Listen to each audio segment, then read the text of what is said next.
જીવામૃત છે તો એ આપણને 1 રૂપિયાનું લીટર ત્યાંથી મળવાનું છે આપણને, બરાબર. અમુક ખેડૂતોને એવું લાગતું હોય કે ભાઈ એ બધું ક્યાં બનાવવું, ક્યાં બધું કરવું, તો એ તમને તૈયાર છે. એ રૂપિયાનું લીટર છે, હોય છે 5 રૂપિયાનું, પણ બીજા છે એ સરકાર એને સબસિડી રૂપે આપશે, તમને રૂપિયાનું પડશે, બરોબર. તો તૈયાર તમને નેથી મળી રહેશે જો તમારે પ્રાકૃતિક ખેતી ચાલુ કરવી હોય તો, બરોબર. અને ચાલુ કરો તો એ બહુ બેસ્ટ છે, કારણ કે અત્યારે ખબર છે કે ખાતરના ભાવથી ક્યાં પહોંચે.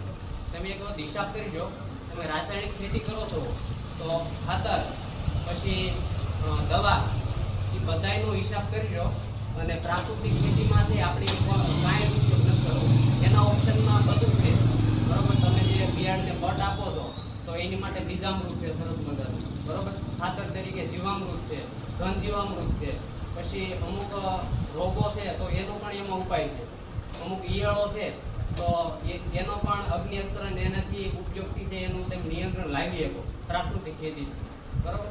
અને 2 ઉદાહરણ આપણે ગણેશભાઈ અને ગોવિંદ સંઘા, એ 2 પ્રાકૃતિક ખેતી કરે જ છે, અને ગોવિંદભાઈ તો લગભગ 10 વર્ષથી કરે છે, અને એના ખેતરનું રિઝલ્ટ જોઈ આવજો, બરોબર.